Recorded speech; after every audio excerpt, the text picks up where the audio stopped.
On dit Peretti ou Peretti d'ailleurs? Parce que je vois pas Peretti, d'accent quand Peretti. mais pourquoi il y a pas d'accent sur le Parce que c'est corse. Donc c'est ah! prononcé à l'italienne un petit peu. Enfin, on va dire à la corse parce que Et comment ça fait à la Corse? c'est Perrette. OK, je vais le tenter.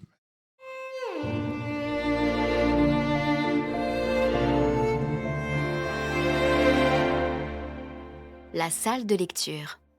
Camille de Perrette, bonjour. Bonjour. Merci de m'avoir répondu.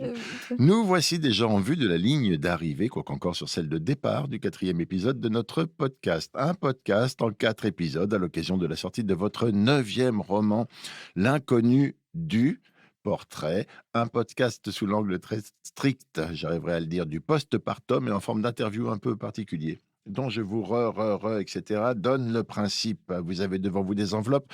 Dans chacune de ces enveloppes que vous piocherez de façon fortuite. Oh, qu'est-ce qui va être avec 8? Alors là, franchement, si vous ne trouvez pas, je vous Bah, tape Klimt. dessus. Ah ben, quand même. Ah bah, J'ai eu tellement de mal à la trouver, quoi. ouais, Sérieux, quoi. Ah non, ok. Dans chacune de ces enveloppes se trouve une question qu'il vous faudra, Camille, lire à haute voix, s'il vous plaît, avant d'y répondre de même ou pas. Alors c'est très clair, vous me dites oui. Oui. Et on reprend la question, la dernière de l'épisode précédent que je vous laisse relire. Alors, la dernière question, c'était: vous préférez mettre votre livre au monde de façon naturelle, responsable, éco-bobologique, accroupi dans votre jardin, ou plus confortablement dans une clinique avec péridurale? C'est très drôle. Je pense quand même dans une clinique avec péridurale parce que je retravaille beaucoup mes textes. Donc, il y a quelque chose de très médical, hein. Tout ça est très cadré, organisé. Je suis pas très spontanée, en fait, hein. Je réalise avec votre question là que je suis très loin du jardin, en fait, hein. Quand j'écris, je suis quasiment un truc stérile, quoi. Il me faut un champ stérile, il faut que tout soit nickel, il faut que ce soit à la virgule près, il faut... Où est la part du hasard, du laisser-aller là-dedans? Alors, c'est sûr qu'il y en a. Même si on veut tout contrôler, on peut pas. Parce que il y a des personnages qui... pas au début. Au début, on se dit, il va être comme ci, il va être comme ça et tout. Mais si on s'attache vraiment à notre personnage, parce qu'il y a beaucoup d'amour, hein, dans un roman, on les aime, nos personnages, il y a un moment où il vient nous voir et dit: «Tu peux pas me faire ci, tu peux pas me faire ça», et il existe, quoi.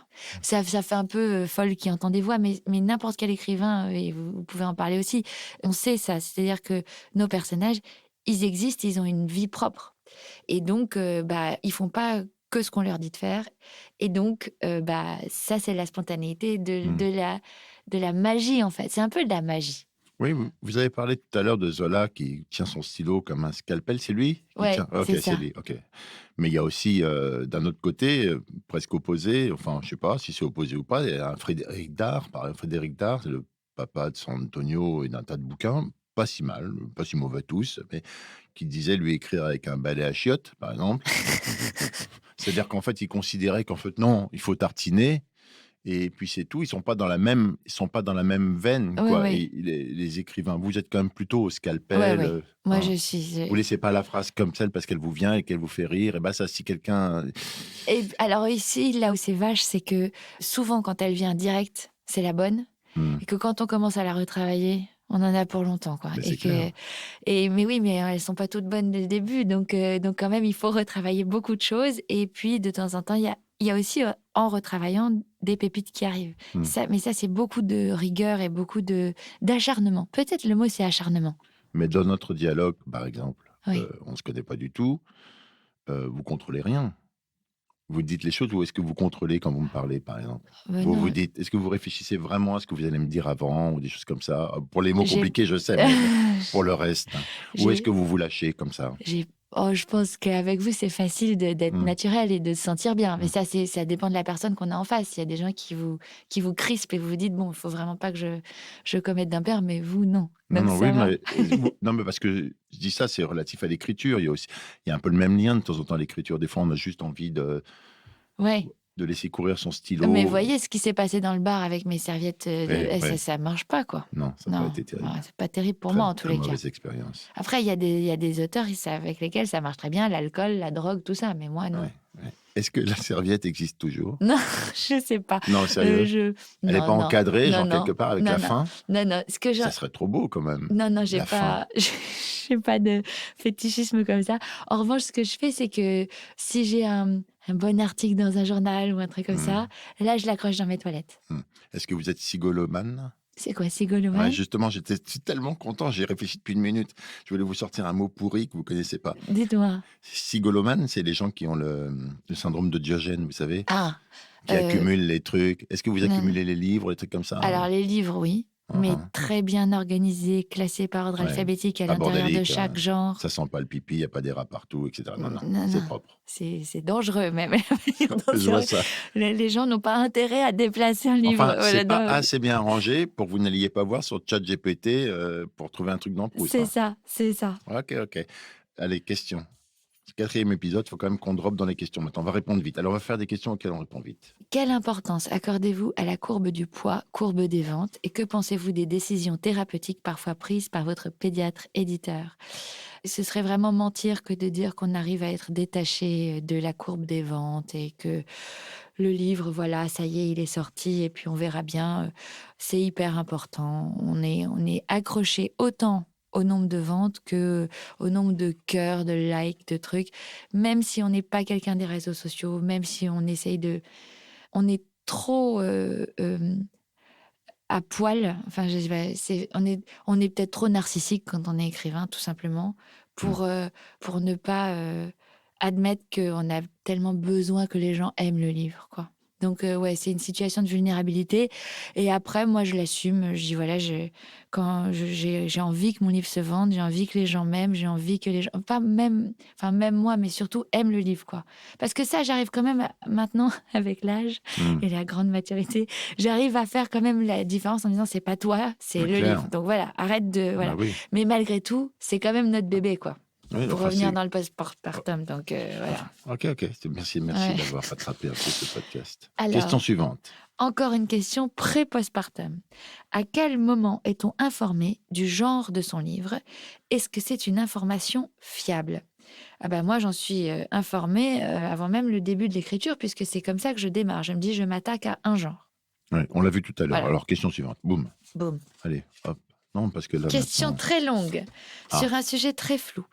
Durant la période du postpartum, des phobies d'impulsion se manifestent souvent par la peur pour les parents de blesser leur bébé, de le noyer, de le brusquer ou de l'agresser sexuellement.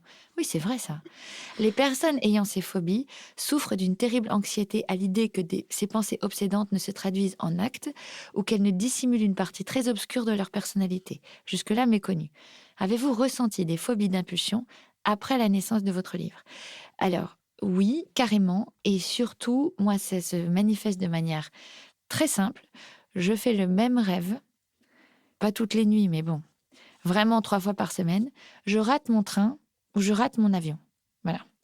Alors, le rêve prend toute forme de circonstances, de train, d'avion, etc. Mais c'est toujours la même chose. À la fin, je suis à la gare ou je suis à l'aéroport et le train part sans moi, l'avion part sans moi.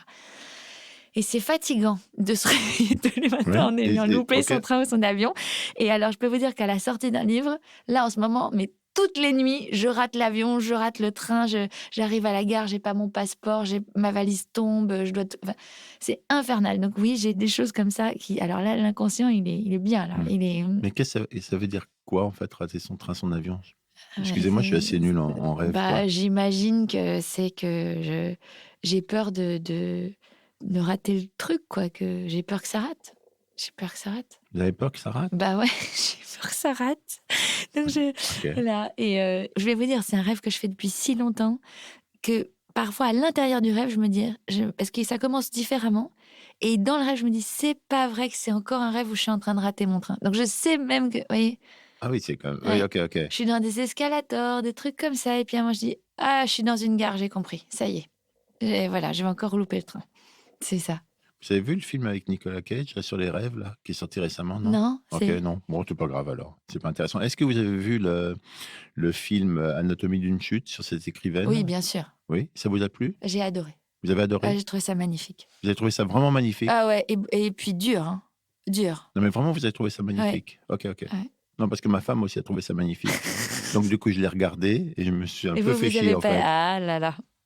Non, alors je veux dire le plus beau film que j'ai vu cette année, c'est Le règne animal.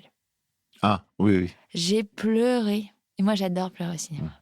J'ai pleuré, mais alors vraiment, c'était merveilleux. Ça, vraiment, je conseille à tout le monde d'aller voir ce film-là. Mais pour pleurer, c'est vraiment, c'est dur aussi.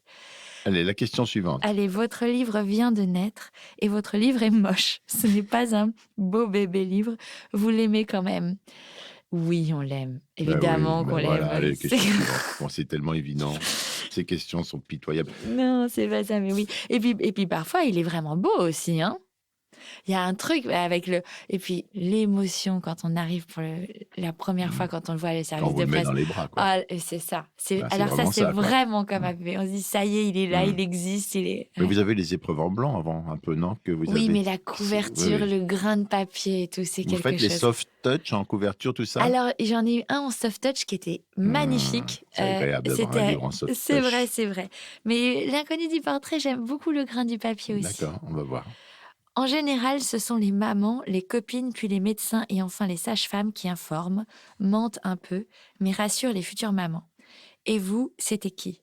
Alors moi, c'est mon éditrice Delphine Mosin, qui est Pardon, son nom, c'est? Delphine Mosin, Ouais, ok. qui depuis 9 livres, donc depuis presque 20 ans maintenant, oui, 20 ans, Ça fait mal, mais... s'occupe de me rassurer, de m'engueuler, de me dire mais bien sûr que si, ça va aller, oh là là. Et elle a une manière à la fois distante et hyper proche d'agir, c'est merveilleux et j'ai beaucoup de chance de l'avoir. Et avant d'écrire ce livre refusé partout, ornithorynque, non, c'est pas ornithorynque, ça c'est le nom de... Tornitorynx. Ornithorynque, Ouais. oui. Encore, ça c'était déjà votre truc avec les mots. Et là, on vous l'a laissé mettre ce titre Bah d'ailleurs. oui, c'est le seul. Ouais, ok. Ouais, donc si j'avais pu faire ça pour tous mes livres, ça aurait été catastrophique. Bon, ok. Et il y a bien quelqu'un qui vous a parlé, non? Au moment où vous avez construit votre livre, vous n'avez pas des gens avec vous avant? C'est un livre que j'ai écrit d'une traite et ensuite, quand il a été terminé, je l'ai donné à lire à ma mère et à mes 3 meilleures copines. Et dans les 3 meilleures copines, il y en avait une qui travaillait aux éditions Poche d'une maison d'édition à New York. Et elle m'a dit « Oh, mais attends, tu sais que tu vas te faire de l'argent ?» C'est sympa. Et j'ai dit « Tu rigoles ou quoi ?»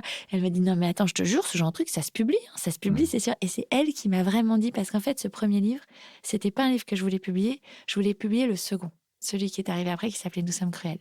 Et celui-là, c'était plus une sorte de coup d'essai pour voir si j'arrivais à tenir une histoire sur 200 pages avec un début, un milieu, une fin, quoi. Et elle m'a dit, non, mais attends, ça, meuf, tu le publies. Et c'est grâce à elle, je me suis lancée, j'ai envoyé mes 46 enveloppes. Cool. Et voilà. Donc ça existe, il y a eu quelqu'un, Ouais, une copine, ouais, c'est ça. Qui aujourd'hui est écrivain.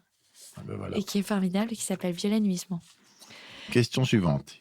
Il en reste 3 en speed. Une question spéciale, Camille. Votre éditeur vous annonce que vous ne pouvez plus avoir de roman. C'est physiologique. Vous faites quoi? De la peinture? Absolument. Je fais de la peinture. Je me suis inscrite à un atelier depuis septembre. Vous voyez? Et vous peignez quel genre de truc? Mais à votre avis, je fais de la copie. Non. Je vous fais rire. Hein. Elle est tellement prévisible, cette femme-là. Si, je fais de la copie. C'est un atelier de peinture génial. C'est rue Nantes aussi? Non, parce qu'on y va, on va habiter là-bas. Ça s'appelle l'atelier Vermeer, avec une copiste officielle du Louvre qui nous apprend à copier les chefs-d'œuvre du 17e, 18e, 19e.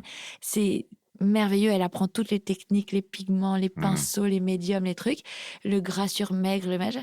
Et on est dans un silence religieux et on copie des toiles. Attendez, vous avez copié le portrait de Gustave Klimt? Alors non, j'ai demandé si je pouvais et elle m'a dit que j'étais pas assez bonne.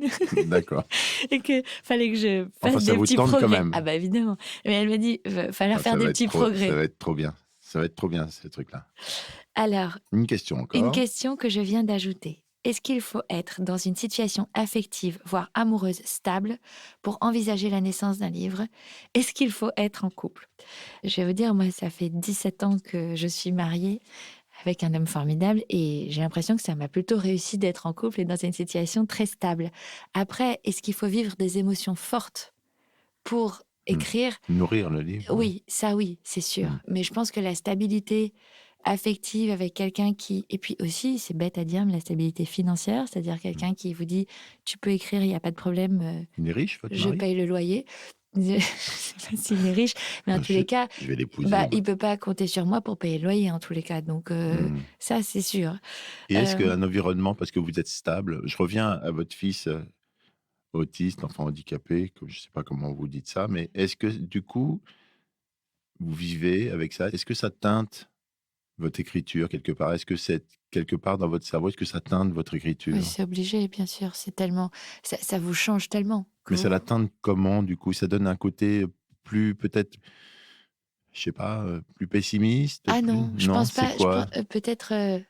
Espérons plus profond, Oui, parce que ça vous fait voir la vie d'une manière quand même avec, moins plus légère quoi. ouais, moins légère et puis aussi, je pense que mes livres, c'est vraiment un espace de liberté. Donc je m'y accroche de manière désespérée pour fuir, en fait, Ah, la dureté, d'accord. de cette maternité-là. Voyez? Donc si les gens me disent: «Ah mais vous avez pas envie d'écrire un livre sur le handicap, l'autisme et cetera», mais c'est surtout pas, jamais. Mmh.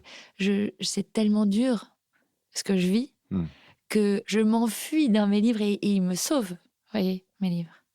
Ouais, je comprends, je Voilà, comprends. donc c'est ça. Mmh. OK, allez, il reste que 2 questions puis on s'en va. D'accord. Alors, une question postpartum. Est-ce qu'il existe une forme adolescente du livre, une révolte contre la mère? Bien sûr. Et peut-être même ensuite un départ, pourquoi pas dans un autre pays, et un livre qui devient lui-même petit à petit un étranger. Ah, c'est bien ça. Eh ben oui, je suis d'accord avec toute la question. La forme adolescente du livre et la révolte contre la mer, c'était clairement Tornitorynx. Il n'y a aucun doute. Et peut-être même ensuite un départ. Ça, ce serait peut-être Nous vieillirons ensemble, avec mon livre Péréquin, où je me suis attaquée à quelque chose de l'Oulipo sous contrainte mathématique et je me suis dit, allez, C'est vas-y, tu c'est quoi peux. exactement d'ailleurs en fait? Parce que j'ai vu que vous étiez inspiré de La vie mode d'emploi, c'est ça? Oui, voilà, c'est ça. Moi j'ai lu La vie de mode d'emploi, mais j'avais, 15 ans, un truc Ouais. comme ça. Je me souviens plus très bien, c'était un gros bouquin un peu intéressant avec un immeuble, ça, Oui, non? c'est Oui. ça exactement. Et c'était mathématique? En fait, c'est un livre qui a été écrit avec un damier et une polygraphie du cavalier. Ça veut dire qu'en fait, chaque chapitre correspond à une case de Oh! cet immeuble. L'immeuble, vous Yes. avez les sous-sols, l'escalier, la loge Oui. de la gardienne, Mmh. premier étage, les combles, tout ça. Et en fait, vous voyez comme un cavalier se déplace sur un échiquier en L. Et ben, le cavalier, il passe par toutes les cases de l'échiquier sans jamais repasser par la même. Et à chaque fois qu'il arrive dans une case, donc dans la chambre de Madame Trucmuche, Mmh. et ben Pérec raconte ce qui se passe à cet endroit-là, à ce moment-là. Alors, Pérec, il le fait à un temps T, alors que moi, je l'ai fait en faisant avancer chaque chapitre d'un quart d'heure, donc pour raconter une journée complète d'une maison de retraite. D'accord. Et après, à l'intérieur de ça, il y a des listes, des éléments, comme des sudoku, en fait. Mmh.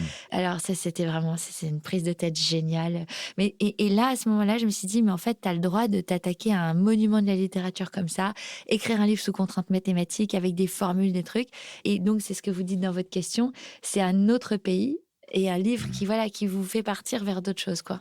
Est-ce qu'un jour, je vais pouvoir lire un livre qui sera juste constitué de votre émotion et pas de tout ça, quoi? Mais il y a des émotions dans tous mes Oui, livres. mais elles sont, je sais pas comment vous dire, elles sont cadrées, quoi, elles sont contrôlées un peu Alors, ces émotions, d'une mais certaine manière. c'est Pérec qui dit: «Au fond, je me donne des règles pour être totalement libre».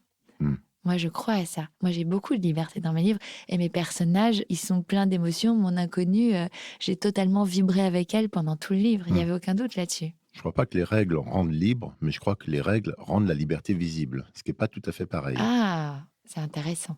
Mais moi, je crois que la liberté, si vous dites, sans règles, c'est une illusion, quoi. Oui, oui, C'est je suis ça. d'accord avec vous. Ouais. Non, non, je suis comme ça, je discute, Ah oui, oui, non. vous Bon, c'est savez. la dernière question. Dernière question.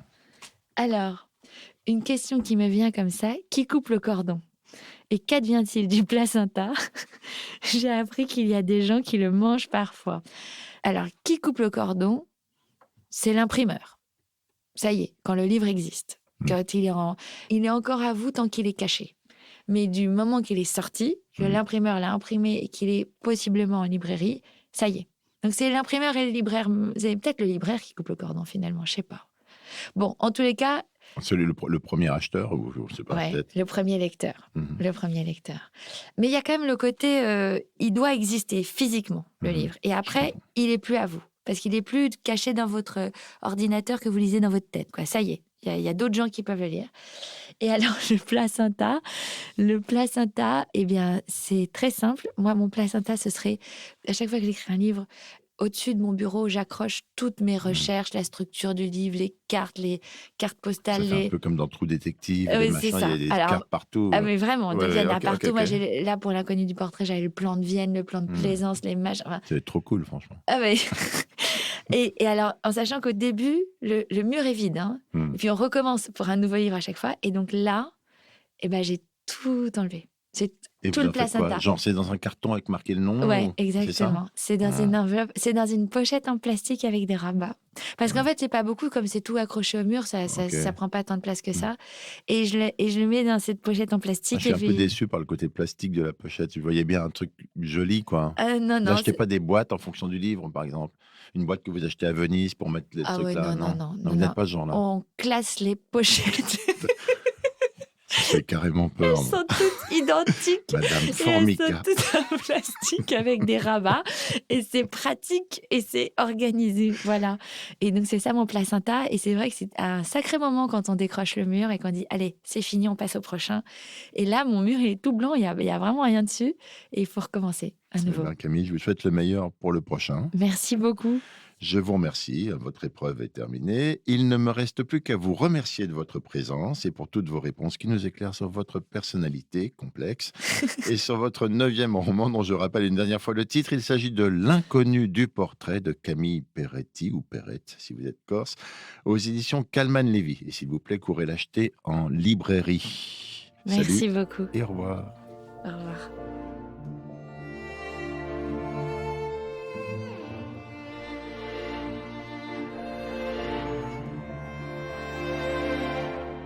La salle de lecture.